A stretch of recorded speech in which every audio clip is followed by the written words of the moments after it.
दोस्तों, नेपाल में ऐसी तबाही मची है कि हालिया वर्षों में ऐसा मंजर नहीं देखा गया। नेपाल इन दिनों अपने हालिया वर्षों के सबसे ज्यादा कह सकते हैं कि भीषण कुदरती ये तबाही का सामना कर रहा है।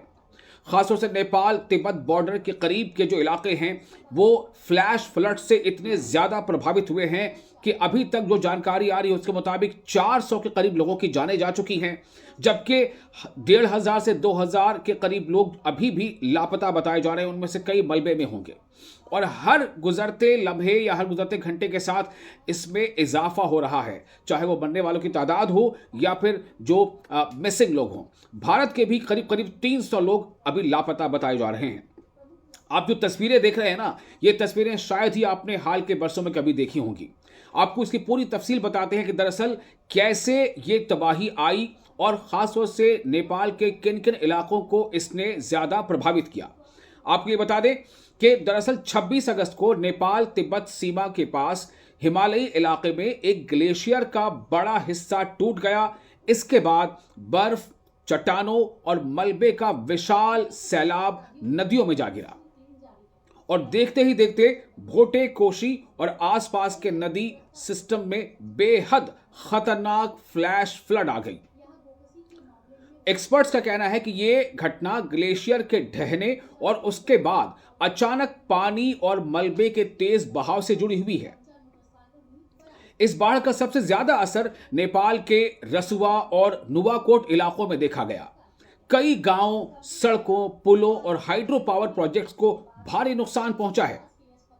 कई जगहों पर पूरी की पूरी बस्ती पानी और मलबे की चपेट में आ गई है। कई ऐसे दृश्य हैं, आप अभी देख रहे हैं लगातार इस वीडियो में, कि मकान जिसके छत पर लोग खड़े हैं वो पूरा का पूरा मकान देखते देखते पानी में समा गया और उस पर छत पर खड़े लोग भी। कई लोग ऐसे मिले हैं जो अपने प्यारों की तलाश कर रहे हैं कि आखिर वो कहां हैं। इस बार का सबसे ज्यादा असर नेपाल के रसुआ और नुवाकोट इलाकों में देखा गया। कई जगहों पर पूरी बस्ती जो है वो मिट गई। ताजा अपडेट जो जानकारी आ रही है ताजा, उसके मुताबिक मरने वालों की जो तादाद है वो 450 से ज्यादा हो चुकी है, जबकि 1000 से ज्यादा लोग अब भी लापता बताए जा रहे हैं। कुछ रिपोर्ट्स में लापता लोगों की तादाद या उनकी संख्या 1500 से भी ज्यादा है। लापता लोगों में नेपाली नागरिकों के साथ साथ विदेशी पर्यटकों और तीर्थयात्रियों के भी शामिल है। तीर्थयात्री भी काफी बड़ी संख्या में शामिल है।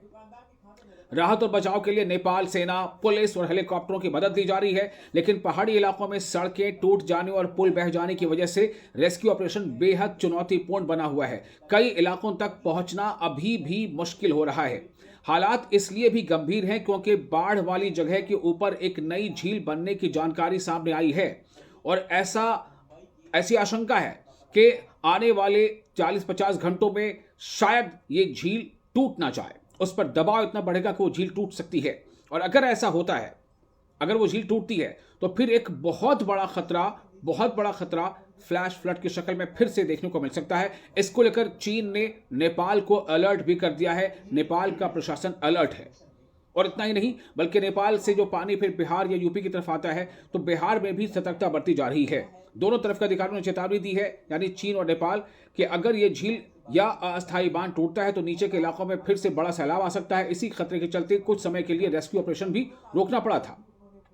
भारत ने भी हालात पर नजर रखे हुए हैं और नेपाल में फंसे भारतीय नागरिकों के लिए हेल्पलाइन जारी की गई और मानवीय सहायता की पेशकश भी की गई है। मानवीय सहायता पहुंचाई भी गई है।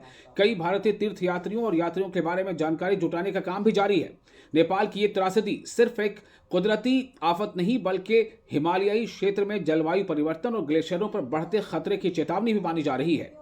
फिलहाल सबकी निगाहें राहत और बचाव अभियान पर हैं क्योंकि सैकड़ों परिवार अब भी अपने लापता अपने लोगों का, रिश्तेदारों का इंतजार कर रहे हैं।